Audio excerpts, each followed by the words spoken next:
Alright guys, welcome to Ridge Resort. Today we're going to be talking about crafting. Now, we've known it's been coming for quite some time now, and it appears we are finally reaching the Tier 0 implementation into the game. We don't know the precise when, but all signs point to soon, maybe before the end of the year, maybe in the start of next year.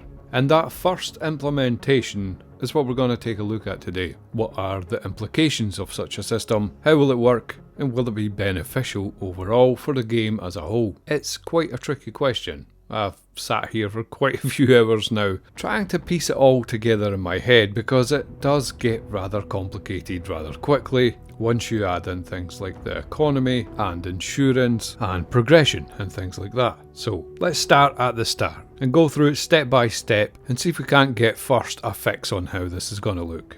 So first up, to craft something you're going to need some things. First of all is a crafting machine. In the Tier 0 implementation, this just looks like around about a 2 SCU crate, slightly bigger, and this will be your point of contact for all your crafting abilities. When this comes in, you will only be able to craft weapons and armour, and perhaps like a multi-tool and stuff as well. So you're going to need that, and you're going to need the resources. Now, as shown in the previous sitcon, a lot of things in the game are going to change to have tiered quality levels. And that's instantly a very interesting premise because it massively convolutes the economy and things like salvaging and mining, which is fine. I have no problem with that. I prefer my games to be reasonably complicated and have, some layers of depth. But do we need crafting to come along and sit on top of the ecosystem that's already in the game as this kind of overlying progression system? There is a fine line between meaningful gameplay loops and feature bloat disguised as depth. For example, No Man's Sky was initially quite complicated in its crafting mechanics, and then it simplified as time went along. EVE Online built its entire economy around crafting, but that required years and years of tuning to prevent resource monopolies. Fallout 76 could be argued turned crafting into a grind that alienated casual players. The Division 2 pretty much devalued its own loot drop system, and players stopped caring about exploration because crafting yielded better gear. Now, my take on those games' crafting system is pretty subjective, and the EVE Online one I found online, I don't even know if that one's true, but I think it's safe to say it's a very delicate balancing act that the company has to get really into the weeds with. And as we've seen, Star Citizen is an absolute nightmare to balance at the best of times. I have no doubt they can do it, absolutely no doubt. And things like No Man's Sky, that's a pretty reasonable crafting system. I enjoy it a lot, actually. I would hope that crafting isn't the primary focus for Star Citizen, and definitely not the primary means of progression in the game. But again, subjective. And then you've got the miners, salvagers and haulers. As things stand, they do their job, they make money from it. And that's fine. I don't know if they want that to become more complicated. I don't know if they want extra steps in there. But it is happening. And it could be a very positive experience. But if we think this through, the only entities in the game doing any crafting is going to be other humans, which kind of sets up this scenario where it's probably going to be the case, and I don't know if it is going to be the case, but I'm going to suggest that it might become the case, where the primary point of sale for the majority of rarer materials, or higher grade, let's say, is going to be other humans. Although it doesn't have to be. You could probably still get a reasonable price by selling things to Horus in the same way you do now, or whatever. But there might be a significant markup in your profit margin if you sell to other players. And I don't know if you've interacted with other players in this game, but it introduces a rather tedious time sink, and it would be far better if that whole process was just automated through some digital interface, which there is absolutely no sign of in the game. And by that I mean, instead of typing in the chat, want to sell 200 crates of grade A scrap, you just enter how much you've got onto a Mobiglass app, somebody pays for that contract and then comes and picks it up from wherever it's stored, and you have no other part in that process. There's also an inflationary aspect there as well, as a lot of the very rare resources probably won't be on sale by the game itself. You will have to go and either find somebody to sell you that or collect it yourself. That means larger groups with lots more money than solo players will be able to just bulk buy, and that will drive up the price of the rarer resources in the game, which is a natural process, you could say, but still something to consider for the solo player.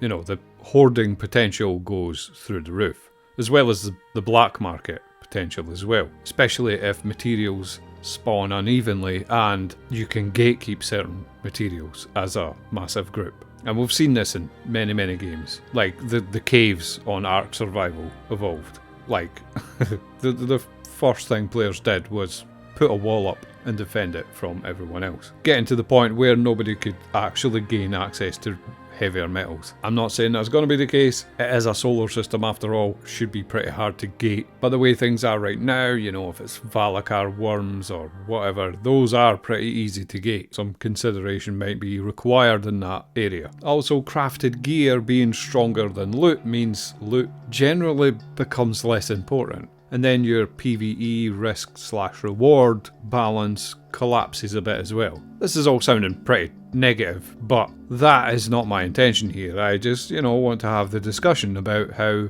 this is all going to play out. I could be completely wrong about most of this. In fact, I'm really looking forward to it. And I could see some ways around some of these things as well. Like for the loot one, for example, if loot spawns with rare perks now and then you could either use that temporarily because it's better than your current crafting level, or break it down into components, and maybe because it has a perk, some more exotic materials used and you get a fraction of that back in the scrapping process. Anyway, let's get back on track. You've been to Dumper's Depot, you've bought your crafting machine. Now you need to go out into the verse and look for possibly a specific biome using the new planet tech. I think the way that they're going to do this is certain biomes will have certain resources, and that sounds awesome. That means you don't just fly to Cellin to find Quantanium. I mean, it might be there, but it's looking like a lot of exploration is going to come into the mix. You're going to have to start knowing and recognizing different geological processes, probably moisture levels, freaking heat levels. You can only find the clay that you need to make that ceramic ablative plating in a certain swamp in the next system. And I see a lot of people saying, oh, please don't let us be making guns out of bones and stuff. And I half kind of get where they're coming from. They don't want an arcade experience. But I still do believe you can do that in a realistic way, considering, the stocks on weapons can be made out of ivory, the straps can be made out of leather. Like, there are ways to make it realistic and classy, and even very high end. I mean, if you do a normal gun with a normal blueprint and it's got stock parts, that's metal and hard plastic. But you start to get into that high end, that super recoil reduction, all those cool crazy perks, that's that Valakar ivory tooth level. It's the future around an alien planet. We don't know. Maybe it does take Medmon juice and Rantadung to apply the best waterproof coating to your gun barrel. There has to be room to gamify things on some level. But I get it. Obviously, machined mould parts from the highest grade metals would be preferable, but I still see no reason why the grip on a space AK can't be made from the skin of a Copian's back. You're just not going to convince me that that's not still realistic. Overall though, it sounds like a positive change because it leads to an experience curve. Right now you go to a planet's surface, you're looking for a certain mineral, it could be any one of those rocks. In the future, a keen eye will know where to look, so it actually helps in a lot of ways. I'm looking for a dried out lake bed. I'm looking for stuff I can only find in a meteor impact crater. I really like that. That's a skill there, instead of just, RNGesus scanning rocks for kilometres and kilometres and kilometres. There's a level of accessibility there as well. There's likely to only be one or two things you can get from each of these locations, so it'll be kind of exclusive in a way. I know I can only find this one type of crystal in riverbeds on Microtech. That's where I need to go and look. Be awesome.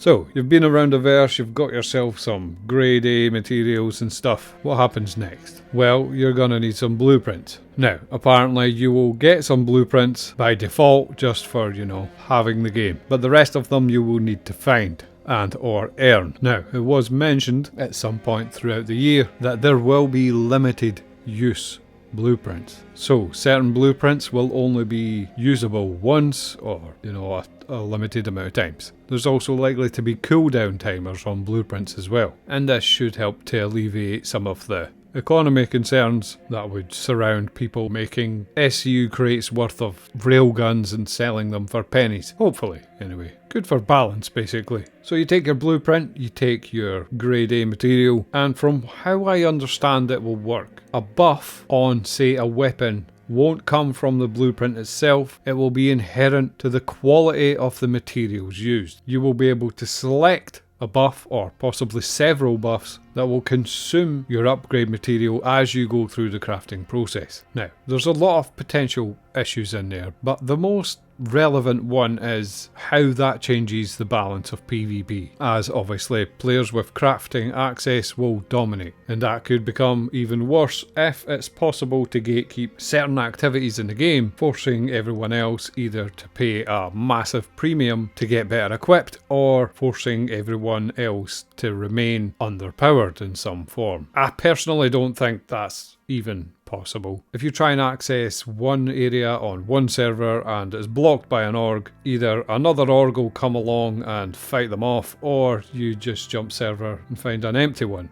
At least in how the game currently works with shards and stuff, that seems like quite an easy sidestep to get around that problem. Another issue that might pop up is it pressures everyone to engage in crafting if they want to stay competitive. The counter argument to that is, CIG has said this multiple times, you should be able to just do the career path that you want to undertake and use any funds you make from that to buy resources from any of the other career paths in the game that you would like to acquire. And I think that's pretty fair. But I am a bit worried that the skill-based FPS balance of the game overall will kind of be diminished or even completely vanish and be replaced with crafting-based FPS balance. Now, I want to hear any good counter-arguments to that though. I mean, obviously, the best PvPer is still going to be a low-skill PvPer if the low-skill PvPer has the best weapon in the game. I get that. But, in general, in averages and statistics, things will start to lean in that direction. Take Elden Ring, for example. When you're crafting consumables in Elden Ring, they are side buffs. They're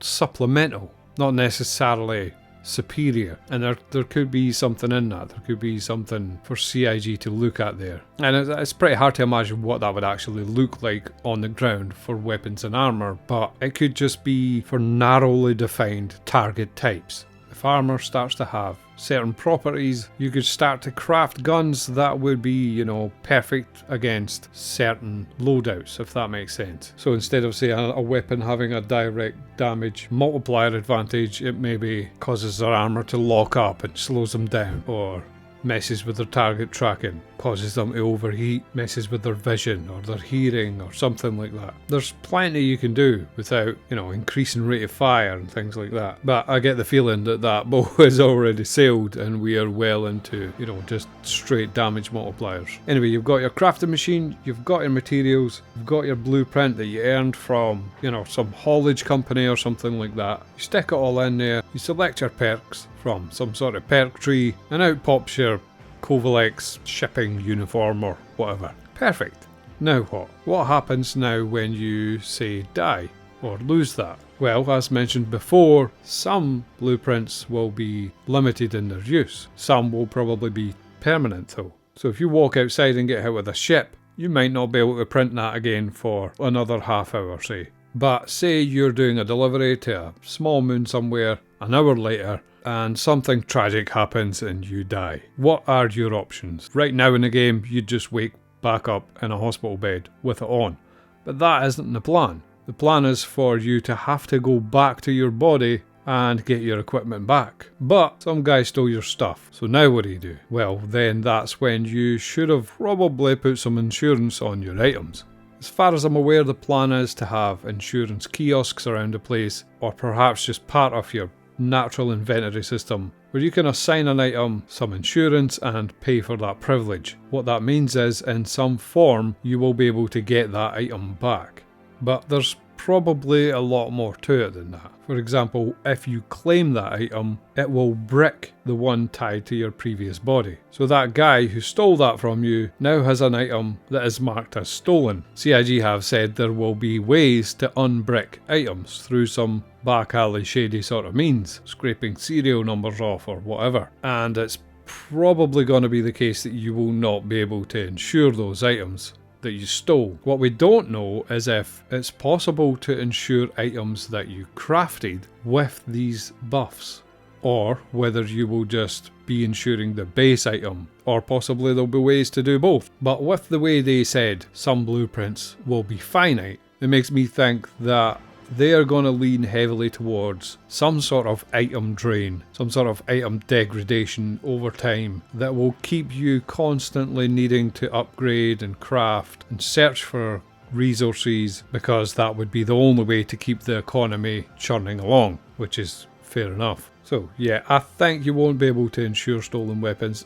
I think you should be able to insure crafted upgrades, because if not, it will just be a massive pain in the ass. Either way, the question needs to be asked: is crafting the identity of Star Citizen? Because this is such a massive change. In games like Ark and Rust, crafting was the focal point for the whole game. And I don't think Star Citizen is the same in that regard. And it would be good if it was an element of the game, but not the defining central focus. But maybe we're just missing what this could become. Being able to craft goods is quite a realistic thing to be able to do as a Star Citizen. Where could that lead? Especially given that you will be able to sell goods from your bases and stuff like that, even when you're not online. What if it leads to little player-run cities emerging around the place? Little mercantile centres popping up where you could go and exchange goods with other players and, you know, have its own little economy running quite realistically on its own.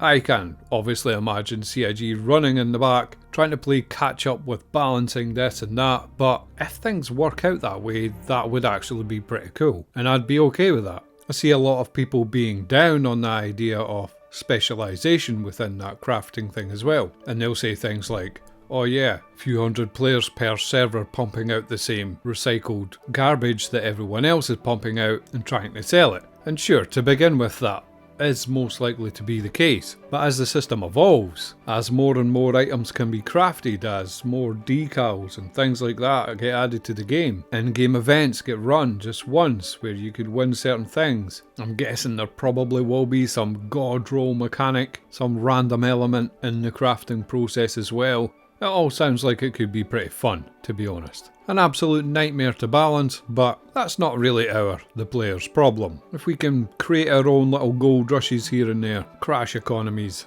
buy low, sell high, flood the market to devalue things, that's all drama, that's all good. That's all just the ebb and flow of a living, breathing economy, and it'll be good fun. I'm looking forward to it. They even said you'd be able to trade blueprints as well. Not all of them, some of them if you win it through reputation or an event or something like that, it's just instantly credited to your account and that's where it stays. But if you found it on like a datapad or something like that, you can read it without downloading it to see what it is. If that's not your game loop, if that's not something you're interested in, you can then trade that to somebody who is a crafter and, you know, sits in a merchantman all day pumping out goods for people.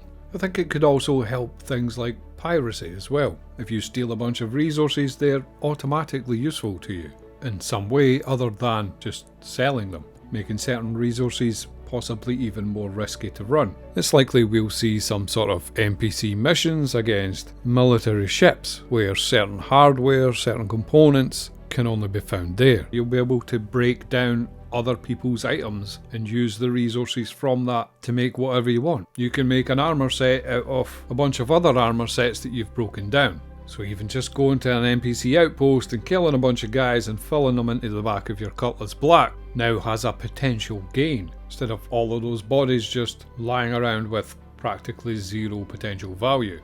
Every death becomes a little bit more meaningful. What I really find interesting is the decision that if you pledge for a ship, you don't get the blueprint for it. And that is a very interesting way to go. And this kind of goes back to what we were saying before about insurance and being able to insure upgraded weapons, because this could signify an answer to that.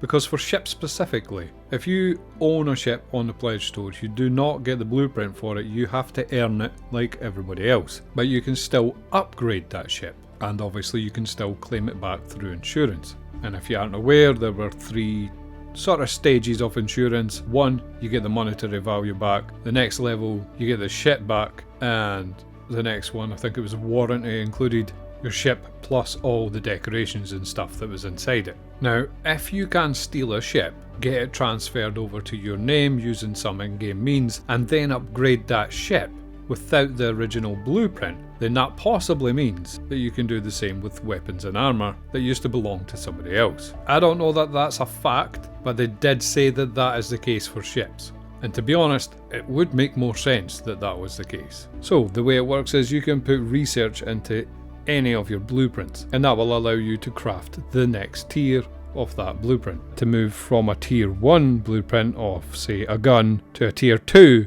you could do something like make 100 of that type of gun, or go and get 5 kills with it, and gradually that would unlock the next tier. And remember, all of these upgrade blueprints aren't just applicable to weapons and armour, they will eventually be applicable to ships and ship components. Even just with those 4 things, that's already a massive amount of variation and specialisation that can be achieved within the player base. And people kind of talk it down, but I could definitely see players already getting a name for being the best at stealth ship components, or something like that. The issue is going to be how readily available are both the resources and the blueprints going to be, or how repeatable will the blueprints be. And I think it's going to be very interesting and going to create a lot of dynamic gameplay that we've possibly not anticipated yet. The idea of player-run markets, it just fascinates me for some reason, and I'm really looking forward to it, because we all know it's going to be dangerous, right? So already there's an element of not just risk, but interaction, like a cohesion to the player base. That needs to be organised, that needs to be, an org needs to be employed there to have that covered at all times. And they'll take a cut of the profits. And then underneath that, there's going to be the merchants, obviously, and then underneath that, there will be this massive trade network emerging, where players are just going off to find all these various things and trading it to the merchants, or trading it to the crafters, who are then trading it to the merchants, because they're probably going to be separated out. And if it works, and don't get me wrong, to begin with, it's going to be a shit show, obviously, but a year or 2 down the road, this could be honestly fascinating to see in the game. And I guess that's the whole point of this video, really, is I just wanted to take some time to explore all these ideas and see where it led. And you've seen the result in pretty much real time. I started this off quite negatively because that's where I was in my head. I was pretty negative about it, did have quite a lot of reservations, but now the potential is overshadowing that a bit. And I'm actually pretty looking forward to how it plays out over time. And that those little personal relationships will evolve over time. There'll be that one merchant or crafter who just needs these exotic things, and that's how you make your money. You're a spelunker or something, get a little bit of a name for yourself for being the Janelite sniffer, that one guy who can make trips in and out of Klesher 10 times a night. To begin with, it's going to be a bit packed, everybody's going to be making the same stuff, but I quite believe it'll all pan out okay in the end. So, is it a gamble? Yeah, it's a big gamble. They're aiming for a deeper economy and more player interaction. There is a chance it will just cause economy chaos and the game will turn into a big bloated mess. But overall, I think it's progress. I think it's definitely a shift into a more meaningful game. Because all the missions and stuff we do right now, they're kind of just surface level. When this comes in, everything we do will potentially hold some sort of value to someone. And that'll be your decision on whether to exploit that and take the time to gather it all up as you go. And that will only appeal to certain people, loot goblins especially, of which I am one, admittedly. So, if you're a person who just likes shooting things and you're not really seeing it, that's fine. you'll still be able to shoot all the things that you want to shoot. You should remain relatively unaffected, I think. My main fear was for, the salvage guys and things like that, who are going to see a lot of their mainstay quite literally affected, and the resources become a spectrum of resources that they have to somehow deal with. But it may work out in their favour, who knows. Anyway, that's my video on the new crafting system coming in that we've seen at SitCon. Let me know all your thoughts below. Guaranteed I'll have made a few mistakes here and there, and you know me, I like to learn, so correct away. Be sure to watch Flight Club. It came out yesterday. Took me a month to make that. Get some eyeballs on that stuff. And take care of yourself out there. We'll 7 guys. First of all, there's different kinds of blueprint, and most of them will be upgradable through research. Different kinds of blueprint will get different benefits from researching them. So like a refining blueprint will get more efficient, so you get a better yield of refined goods for raw input. Or like a repair blueprint might be able to repair a little bit more effectively, stuff like that. But the one that everyone's probably asking about is the creation blueprint, which lets you make new stuff. And a higher tier one of those will let you craft the higher tier of the relevant item. So let's say you've already got the tier 1 blueprint for a gun, and it has stats like fire rate and recoil. You'll be able to see on the crafting UI the stat range for those stat types. And the exact value that you get when you actually make the gun will be dependent on the quality of the resources that you put in. When you upgrade the blueprint to tier 2, you'll see the tier 2 version of the gun, and those stat ranges will be shifted. So it'll have a higher top end and a higher low end as well. It'll be on average better, but the actual number that you get is still dependent on the quality of the materials you put in. Of course, the higher tier blueprints also need you to bring more advanced materials to them. And yeah, related to that is that these blueprints have aspects, we call them. It's kind of like parts of the product, so like the barrel of a gun or the grip of the gun or something like that, which will influence different stats of the item. So if you put materials into the grip part of the gun, the quality of those materials might impact the recoil, but it's not going to impact the rate of fire. And this becomes especially interesting for the very highest tier of creation blueprints, because then you'll get a choice of what materials to put into certain aspects, and based on the choice you make, it will influence different stats. So you might be able to choose between improving the recoil or the reload speed, depending on which material you put in. Interesting. Yeah, and then I guess the only other kind of blueprint that's interesting for upgrade is the upgrade blueprint itself, because research and upgrade blueprints are not quite the same thing. But if you use an upgrade blueprint to increase the tier of an existing item, none of the existing stats or materials on that item matter anymore. It's just the new materials that you put in for the upgrade will affect the stats. And the important reason for this is so that whether you craft an item straight at tier 3 or craft it at tier 1 and then upgrade to tier 2 and then upgrade to tier 3, the resulting item will be the same if you use the same materials.